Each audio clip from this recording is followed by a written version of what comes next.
If you're a coach on YouTube, you have now recorded your videos, and what you're concerned about now is how is somebody going to see these videos? I want to make sure that my videos get found. That's what we're going to be diving into today. We're going to talk about titles and thumbnails and keywords. I'm Debbie Shadid. If we have not met yet, I want to introduce myself. I've helped thousands of coaches build boutique style coaching businesses that are also profitable. And today I have brought with me Nicole. She actually is our strategist behind all we do on YouTube. Super excited today to talk about titles and thumbnails and keywords. This is Nicole's specialty. Yes, I love this stuff. SEO, everything. Let's get your videos bumping up so that when people are searching for certain phrases, you're popping up and being found as the go-to expert. And you've done a great job on that. I can tell you that for sure. So, what would you like us to know about getting videos found on YouTube? Yeah. So the first thing to know about getting videos found on YouTube is that the algorithm, by and large, is built off of keywords and key phrases. And these keywords and key phrases can be found in four main places. So, number one is the title. It's what we oftentimes think about, right? Number two would be the thumbnail. What are you saying on the thumbnail that's going to capture attention? Third is in the description. So, what is written underneath your video, giving people an idea of why they should want to watch?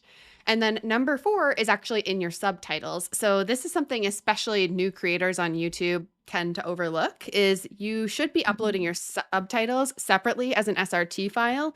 And that way, YouTube is going to have the transcription for your video. They can display it on the screen, which helps when people are watching with no audio, but it also really helps from a reach perspective. So, lots of different places that we can add things. And we really want to think about who am I trying to reach? Why, right? Like, what are they looking for? What do they need support with? What are they typing into YouTube? And then how can we make sure our video pops up when that person is searching it? Okay, so a couple of things I want to talk about is number one, the title and the thumbnail do not say the same thing. Do you want to talk about that? Yeah. What we like to do is create a different thumbnail than the title because a lot of the time your title is too long for a thumbnail. It's going to create so many words that the text is going to be small. And also, it gives us two chances to capture attention. So, if the title didn't necessarily have the keyword that they were looking for, if we can include it on the thumbnail, that's going to help boost it. Or even more so, right? A lot of the time, people are looking for relevant content. So, if you could include the year that you're publishing it, either in the thumbnail or in the title or both, that's going to be really helpful. But the title and the thumbnail play off of each other. So I would think about them as a complement. The title is usually a little bit more SEO oriented, keywords, key phrases. The thumbnail has that, but it's a little bit more attention, urgency. What is the keyword that's going to stand out? So, for example, on our channel, we've really noticed that if we include coach or coaches or coaching, and we highlight that word on the thumbnail, then the video gets a lot more reach. And for those of you who are like me, who love everything branded and matching all the same, we kind of threw that out the window, didn't we, Nicole? The colors that work on YouTube are not necessarily the colors that are in your brand. Can you speak to that? Yeah. So, I mean, a lot of the time you do want your branding to come across on the channel. And we do this in certain pieces in that we have a navy blue that is often in the background of our covers, and that is a brand color. But our other brand colors are very like soft. A soft blue. Even our red is a little bit more, it's actually Debbie's lipstick red. So it's like a deeper red, or very nice, but it doesn't necessarily have that pop of color that we're looking for. So I find that neon colors like a yellow and orange, even like a neon type green can really stand out on the feed. So I would just choose one highlight color that complements your brand colors that could be part of your YouTube brand. What you don't want to do is just be throwing out like all these random bright colors because you think it's going to work and now your channel doesn't feel cohesive. But that is a really key piece. So we added yellow into Debbie's thumbnails and it really does help things stand out. So let's talk about photos because I did not want to play along with the photo ideas. Let me say first that yes, I have professional photos that we're able to put into Canva. You can remove the background, but as you have scrolled on YouTube, you might have noticed, or you will begin to notice, that sometimes some of the photos that are actually on those thumbnails are photos where people look surprised or they are pointing their finger somewhere. And I haven't wanted to play along very well with that. But Nicole, do you want to talk about the kind of photos that actually might be more effective? And of course, what I want to say is you need to go with what works best for you, which is why I was like, look, I don't like those silly photos. Let's use photos that I feel like look more normal for me. And also, I utilize my iPhone to take additional photos as well. Yeah. So I think, it's really funny. If you're following along on audio here, I was just making some of those funny faces on the video. And it's true, you do see a lot of those on the YouTube covers. And it's because, like I said with the words, the thumbnail is like the urgency, the shock value to help it stand out from the feed. So if it's like, how to start your business in 2026 versus don't do this when you're starting your business in 2026, the second one's going to stand out more because it just triggers more emotion in your body. That being said, if it doesn't feel aligned with you or your brand and it's not something that you would do, I wouldn't recommend it. Just like, maybe a funny trend on TikTok or Instagram might get you hundreds of thousands of views. If you feel awkward doing it or it's not aligned with who you are, it's not a good fit for your business, right? So what I do recommend is making sure that your photos that you choose for your thumbnail are as high resolution as possible. So if you're going to take it on your iPhone, take it on the back camera. I know it's nice to take the selfie when you can see yourself, but this is just how it is. Like if you could do it in front of a mirror, it's going to be better. The higher quality is going to allow your thumbnail to look more professional, higher resolution, which actually the algorithm in YouTube will recognize and want to boost it up because it sees it as higher quality. So above all else, make sure that it's high quality. And if you want to keep it really simple, you could just take a selfie with the back camera right after you're done recording. It's really nice when you can have an outfit match between the cover and what's inside the video, but that's largely way less important than having a good quality photo that feels like you. The thumbnail is the only promo, really. I don't want to put too much weight on it, but it really is the only reason why somebody is going to stop and click on your video. Most of us don't go read descriptions. We're not reading the title. We're not reading the subtitle like you're talking about. You really do, if you think about your own kind of practice on YouTube, you look at a thumbnail and you're like, am I going to click or am I not? So it really is important. Yeah, and I think that this is where like creating your professional brand in general is so important. So we mentioned in a last video the Canva workshop. Do you want to speak to that a bit, Debbie? Yeah, for sure. There's going to be a link in the description. I will walk you through in this Canva workshop how to create your brand with your colors, your fonts, and having consistency is in that is very important. Now, again, I want to reiterate what Nicole said. We actually picked different fonts and a different color for our YouTube thumbnails, but there is consistency in all of those thumbnails on YouTube. So make sure that you have that professional brand in anywhere you are, honestly. That's the way that you set yourself apart for sure.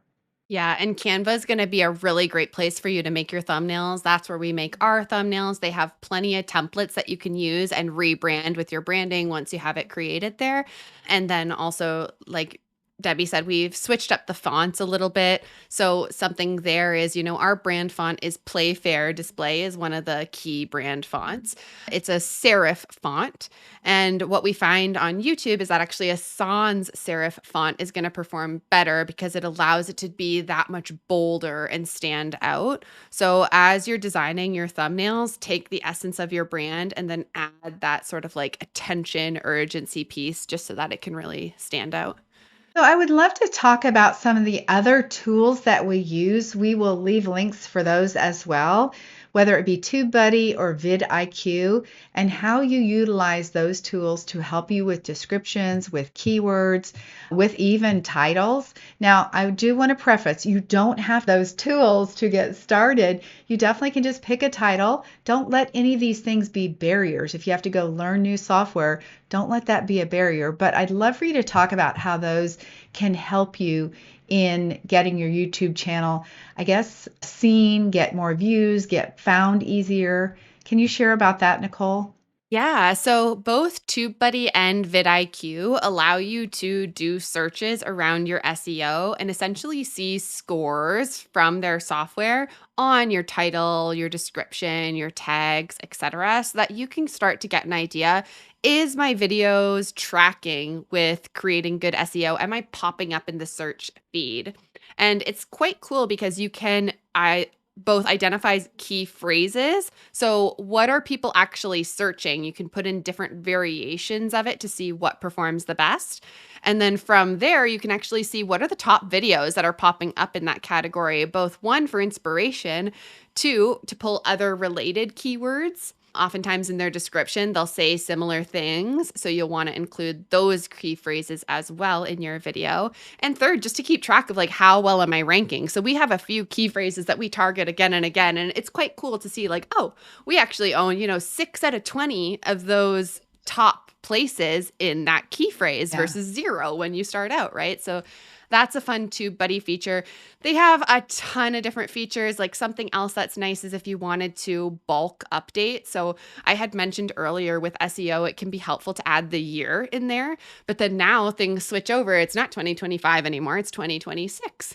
Well, TubeBuddy has a bulk editor, so you can just essentially do a find and replace, just like how you would do in a Google Doc, but with the titles in your video so that all the 2025 gets turned into 2026.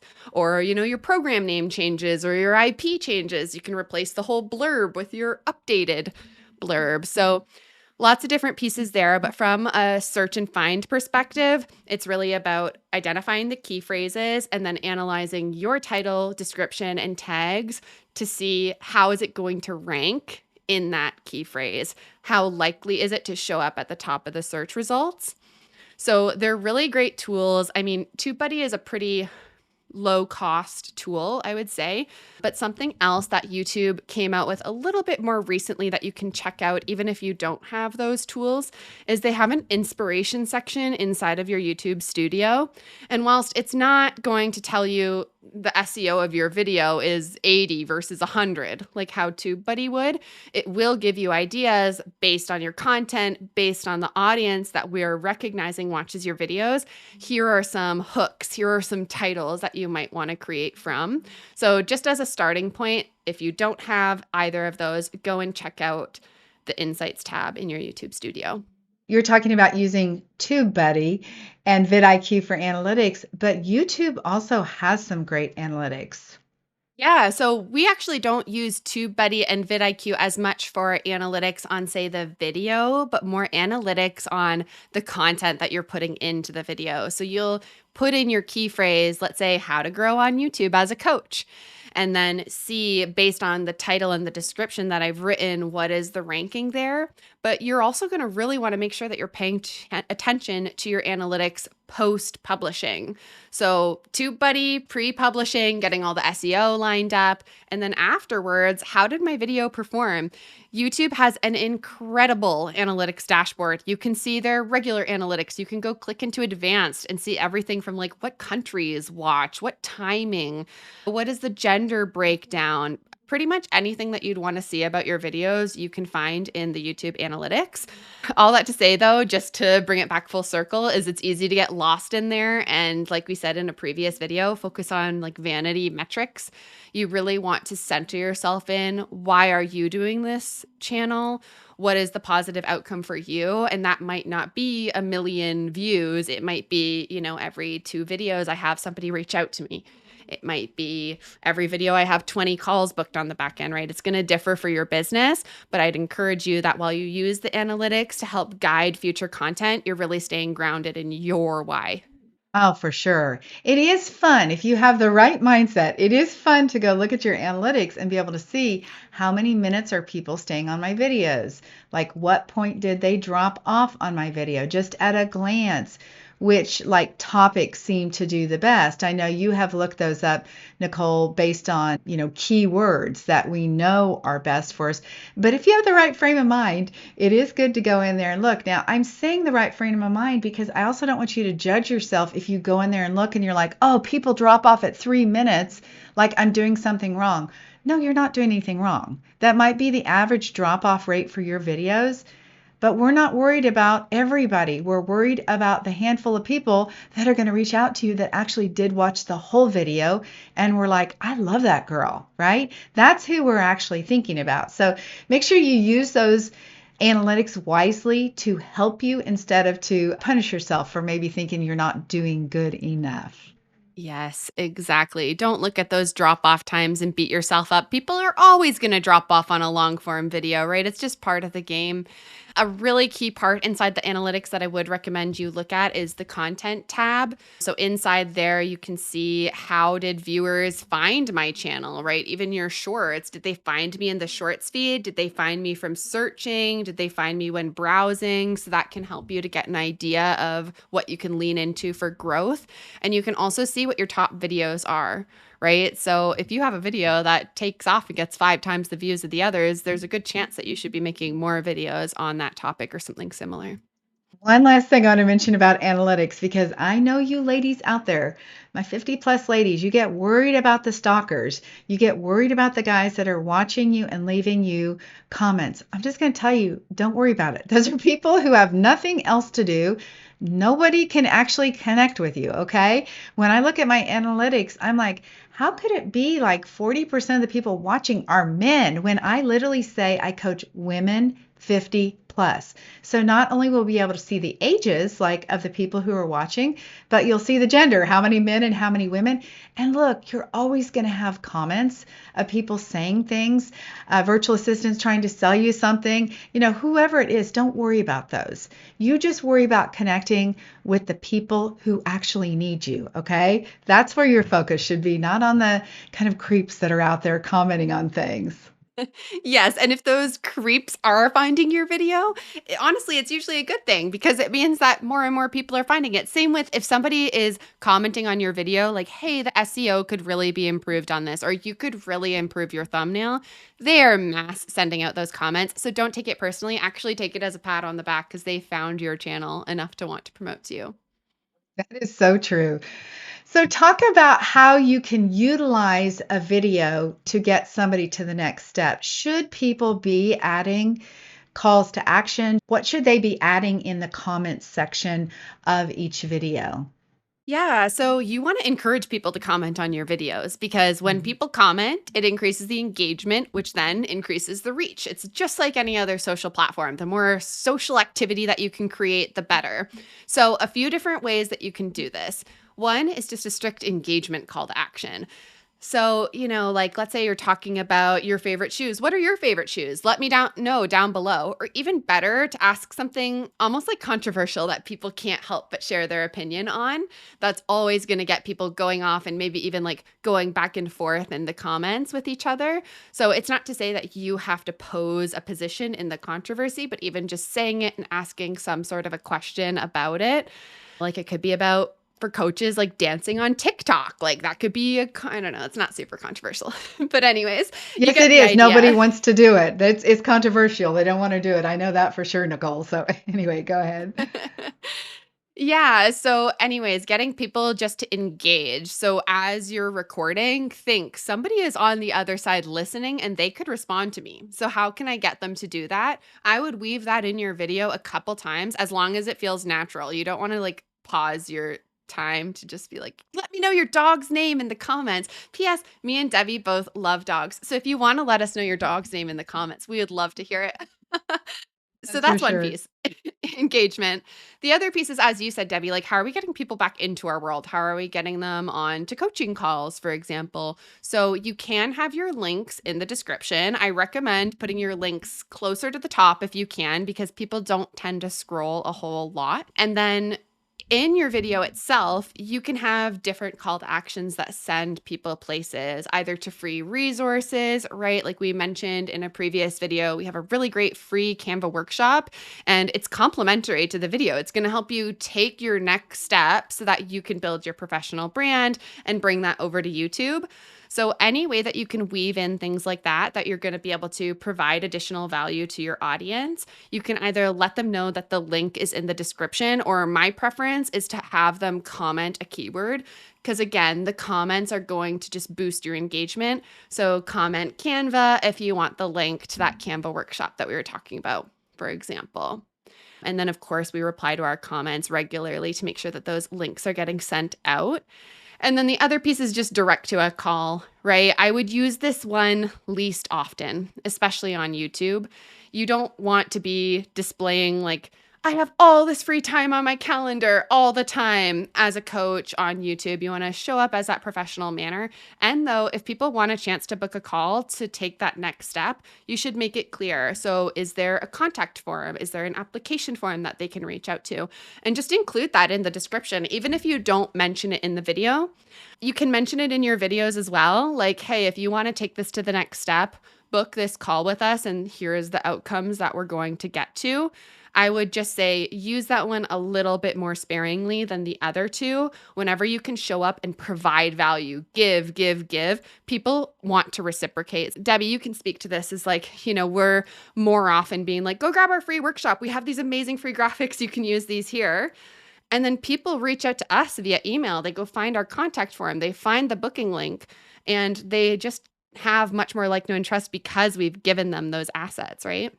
I have to give credit to you, Nicole, because before you came on to help me just as a business manager all the way around, but also to help me with YouTube, I was focused on our podcast that we were also sharing on YouTube, the video version of it. And during that podcast, which there's lots of episodes of, I was always promoting, hey, let's get on a call. Head over to debbieshadid.com/schedule. Or I was saying, come to my workshop. This is what I'm going to do. I was even selling the program on the podcast. And when you came along, you're like, look, we're not going to do that. Let's promote value and let's not pitch basically, on every single one of the videos. And I was really concerned about that. I have to tell you, because I had been doing it all along. And I thought, how is this going to work? But I must tell you, to my surprise and to my delight, we don't actually have to say, schedule a call with me, debbieshadid.com/schedule, because you guys watching YouTube are smart, right? You know how to find whatever's in the comments. And honestly, it even feels better when I get somebody like that on a call when I haven't actually made that pitch, because most of the time they've watched not just one, but several videos, and they really feel like they know me. So I want to encourage you, if you feel that same thing, like I have to make sure I can make this YouTube pay off for me, just focus on giving the best value in the video, and then just trust that they're going to click on the link to get on a call with you. So thank you, Nicole, for helping me switch my mindset around that. It's been super fun to have calls booked without me asking for them. Yeah, it's so exciting to see those calls come through. And we were also just reflecting in behind the scenes about, like the quality of these calls that come through and just how fast they're able to move along and even be, willing to pay in full for a program versus joining an installment plan. That is so, so true. Is there anything else that you want somebody to know about your workflow, about anything to do with getting the video up, scheduled, and live? Yeah. So, I mean, we've talked about a lot in this video, and it got a little bit advanced there with, okay, we could find the key phrase and then figure out what SEO is going to match the key phrase. That's all fine and dandy. But if we were to just pare this down to make it super simple so that you can get your first video up, is like, what topic is your video about, right? What is somebody searching for about that topic?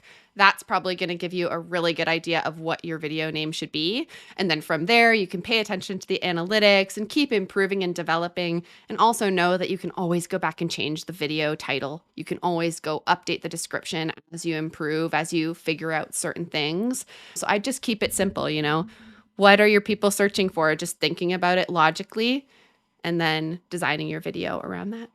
That is so true. So, yeah, if you guys are starting out, again, thinking about your thumbnails and the things that you are worried about doing right, the good news is you can always go back and change anything, right? Anything can be updated. We're actually in the process of doing that with some of our older videos because you can even bring new life, or even some of our best videos, right? You can bring new life to it by bringing new covers, new descriptions, new titles. All of that can be changed as well. Is that right, Nicole? Yeah, and this is actually one of the biggest reasons I would say as a coach, like YouTube is such a great use of your time because on what other platform are you searching and finding videos from 6 years ago? You know, literally our videos from 6, 7 years ago, some of them are still getting views regularly, week after week after week.